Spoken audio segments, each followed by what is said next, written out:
VP নূরের সব রহস্য ফাঁস করে দিচ্ছেন নাটকীয়ভাবে বিএনপির একাংশ। নিশ্চিত পরাজয়ের দিকে ভিপি নূর। ভিপি নূরের জন্য করুণা। দর্শক, বিএনপির মতো বন্ধু যার থাকে তার আর শত্রু দরকার হয় না। ভারতের মতো বন্ধু যার থাকে তার আর শত্রু দরকার হয় না। আওয়ামী লীগকে দেখলেই বুঝেন যে আওয়ামী লীগ ভারতের উপর এত নির্ভরশীল ছিল। সে ভারতের দালালির কারণেই কিন্তু আওয়ামী লীগের এই অবস্থা। সে ভারতে আশ্রয় নিতে হয়েছে, বাংলাদেশে আর তাদের জায়গা নেই। তো বিএনপি একটা ভাইরাস, যেটা আমি বারবার বলি, এই ভাইরাসের সংস্পর্শে যে বা যারা যায় তারা ধ্বংস হয়ে যায়। পরিস্থিতি এখন এরকমই হয়েছে। বিএনপি নামক ভাইরাসে ভিপি নূর শেষ। ভিপি নূর এমনিতেই নিজেই করাপ্টেড, কিন্তু বিএনপি নামক ভাইরাসের সংস্পর্শে আসার কারণে ভিপি নূরের উপর সিভিয়ার ভাইরাস অ্যাটাক হয়েছে। কোনো অ্যান্টিবায়োটিকই কাজ হবে না। ব্লাড কালচার টেস্ট করে নতুন অ্যান্টিবায়োটিক আবিষ্কারও সম্ভব নয়, সময় শেষ। এখন ভিপি নূরের পরাজয় ছাড়া আর কোনো উপায় নেই। দর্শক দেখেন, রেজা কিবরিয়া গণ অধিকার পরিষদের সাবেক সভাপতি, তিনিও একজন সরাসরি বিএনপির প্রার্থী, আর ভিপি নূর তিনিও একজন বিএনপির প্রার্থী। দুইজনেই বিএনপির প্রার্থী, এতে কোনো সন্দেহ নেই। এখন রেজা কিবরিয়া বলছেন, ফিলিস্তিনের রাষ্ট্রদূত বলায় নিশ্চিত হলাম ভিপি নূরের সঙ্গে 3 জায়গায় মোসাদের মিটিং হয়েছে।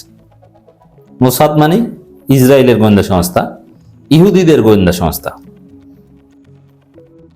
তাহলে বিএনপির এমপি ক্যান্ডিডেট এবং ভবিষ্যৎ কাল্পনিক অর্থমন্ত্রী, যদি বিএনপি ক্ষমতায় আসে তাহলে যাকে অর্থমন্ত্রী করা হবে, রেজা কিবরিয়া, সেই বিএনপির প্রার্থী বলছেন যে বিএনপির আরেক প্রার্থী ভিপি নূরের সাথে 3 বার মোসাদের ইসরায়েলের মিটিং হয়েছে।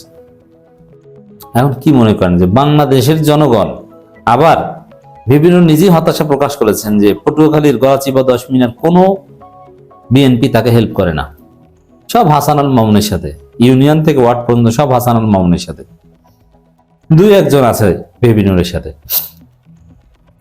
ভিপি নূর আক্ষেপ করে বলেছেন যে জোটগতভাবে নির্বাচন করতে এলাকায় এভাবে ঝক্কি ঝামেলা করতে হবে জানলে গ্রামে নির্বাচন করতে আসতাম না, ঢাকায় করতাম। মজা না? ভিপি নূর বুঝতে পারছেন যে বিএনপি কে তাকে পরাজয়ের বাঁশ দিয়ে হাতে হারিকেন ঢুকিয়ে দিবে, মানে বাঁশ ঢুকিয়ে হাতে হারিকেন দিয়ে দিবে। ওখানে জিতবে জামাত জোটের প্রার্থী, সেকেন্ড হবে হাসান আল মামুন। ভিপি নূর থার্ড হতে পারে কিনা সন্দেহ আছে, আপনার লিখে রাখেন। পচে গলে ছেলেটা নষ্ট হয়ে গেছে।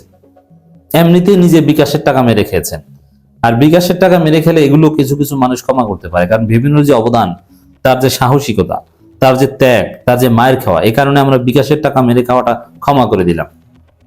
কিন্তু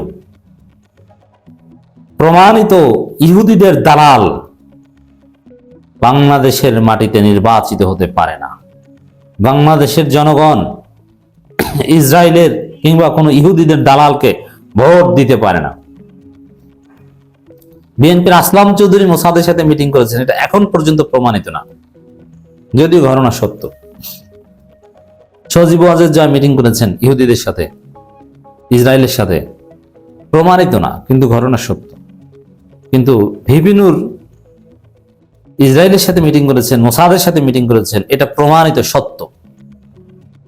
এবং নির্বাচনের আগে এখন রেজা কিবরিয়া এটা কেন সামনে আনলেন? এর মানে এটা একটা বার্তা যে মানুষ, ইহুদিদের কোনো দালালকে তোমরা ভোট দিবে না। এবং আমরাও এটা বলবো না, যেহেতু গণ অধিকার পরিষদ নাই, গণ অধিকার পরিষদ কিন্তু ভেঙে গেছে, গণ অধিকার পরিষদ চুরমার হয়ে গেছে। এখন এই ভিপি নূর, ওদিকে রাশেদ খানের অবস্থা খারাপ। রাশেদ তো ঘর থেকে ঠিক মতো বের হতে পারে না, ঝিনাইদহে বিএনপির লোকজন রাস্তায় পেলে পিটাবে, এরকম অবস্থা। তো এখানে রেজা কিবরিয়া বলেছেন যে ফিলিস্তিনের রাষ্ট্রদূত, তিনি নিজে বলেছেন যে মোসাদের সাথে ভিপি নূরের 3 বার মিটিং হয়েছে। তাহলে দর্শক, আপনারা সিদ্ধান্ত নেবেন, 10 মিনা গলাচিপার ভোটাররা সিদ্ধান্ত নেবেন, কোন ইহুদিদের দালালকে কি আপনারা ভোট দিবেন? বাংলাদেশে তার চরিত্র হচ্ছে এনাদার এরশাদ, জুনিয়র এরশাদ, সকালে এক কথা বিকেলে আর এক কথা। চান্দাবাজির বিরুদ্ধে লড়াই করবে এই সেই বলে এখন বলে যে বিএনপি ছাড়া কেউ দেশ চালাতে পারবে না।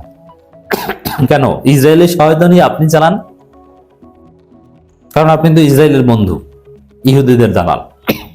দেখেন ভিবিনুর কি রেজা কিবরিয়ার বক্তব্য, ফিলিস্তিনের রাষ্ট্রদূতের বক্তব্য, বা আমরা তো তখনই প্রমাণ করেছি যে বৈঠক হয়েছে ঘটনা সত্য। ইহুদিদের দালালি করে, কিন্তু হাসিনা ছিল এই বিষয়ে কঠোর। হাসিনা নিজে ইহুদিদের দালাল হলেও অন্য কেউ করবে এতে তিনি ডাইরেক্ট জেলে ভরবেন। আসলাম চৌধুরীকে প্রায় 1 দশকের বেশি জেল খাটিয়েছেন। তো এই জায়গায় হাসিনা নিশ্চিত ভিবিনুরকে ধরে জেলে ভরত, যে তুই ইহুদিদের সাথে মিটিং করছো, তুই এখন জেলে থাক। কিন্তু এই জেল থেকে বাঁচতে ভিবিনুর আবার রয়ের সাথে আতাত করেছে। তবে হাসিনাকে বলে বাঁচিয়েছে, তারপরে কাতার থেকে বা কোনো একটা দেশ থেকে সরাসরি বাংলাদেশে এসেছিলেন। তাহলে আপনি চিন্তা করেন, ইহুদিদের দালাল, মোসাদের এজেন্ট ভার্সাস এবং রয়ের এজেন্ট। ভিবিনুর এমন নিকৃষ্ট চরিত্রের যে একই সাথে তিনি মোসাদের দালাল, টাকা নিয়েছেন, একই সাথে রয়ের দালাল, রয়ের ক্লিয়ারেন্সে দেশে এসেছিলেন। তাহলে বুঝুন প্রিয় দর্শক, যে ভিবিনুর কোন গোডাউনের মাল। তাকে ভোট দিবে জনগণ? কখনো না। এই সর্বোচ্চ থার্ড হবেন, সেকেন্ড হতে পারবেন না। আমার প্রেডিকশন, পটুয়াখালী যে আসনটায় ভিবিনুর নির্বাচিত করছেন, সম্ভবত গলাচিপা পদশমিনা, তো ওখানে জামাত সমর্থিত প্রার্থী এমপি নির্বাচিত হবে। হাসান আল মামুন শক্তিশালী প্রতিদ্বন্দ্বিতা করবেন, সেকেন্ড হতে পারেন, আর ভিবিনুর থার্ড হবেন। নির্বাচনের আগে ভিবিনুর এরকম আরো অনেক অপকর্ম সামনে আসবে। বিএনপি তাকে পরাজিত, বিএনপির সাথে জোটে না গেলে একটা চান্স ছিল, এগুলো গোপন থাকতো। জামাত জানে, যেমন আমি এই কথাটা বলি, আজকে কখনো বলিনি। ভিবিনুর সেই দুবাইতে সাফাদির সাথে যে মিটিং করেছিল, তখন আওয়ামী লীগ বিরোধী কেউ সেই মিটিং এর কথা স্বীকার করে নাই। কিন্তু আমি বলেছিলাম বাংলাদেশে প্রথম না মিটিং করেছে, এটাই সত্য। আওয়ামী লীগের লোকজন বলতো যে মিটিং করেছে মোসাদের সাথে, কিন্তু যেহেতু আওয়ামী লীগ বিরোধী ছিল ভিবিনুর, কিন্তু আমি বলেছি যে হ্যাঁ মিটিং করেছে, এটা সত্য। এখন আমি এটা কিভাবে জেনেছি জানেন? জামাত ইসলামের যে ডিপ্লোম্যাটিক সোর্স, সেখান থেকে আমি জেনেছি সাথে সাথে, এবং ছবি পেয়েছি যে হ্যাঁ ভিবিনুর মিটিং করেছে, এটা সত্য।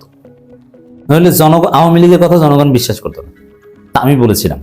এটা আবার আওয়ামী লীগের বিভিন্ন পেজে প্রচার করেছিল, আওয়ামী লীগের অফিসিয়াল বিভিন্ন গ্রুপেও এটা নিয়ে আলোচনা হয়েছে।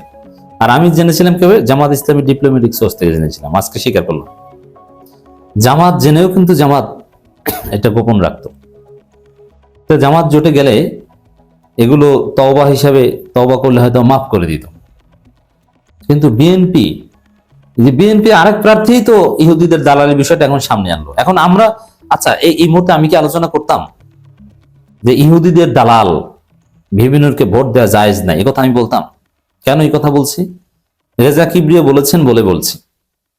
তাই রেজা কিবরিয়া কে ধানের শীষের প্রার্থী। তাহলে বুঝেন যে ভিবিনুরকে বাসটা কারা দিচ্ছে।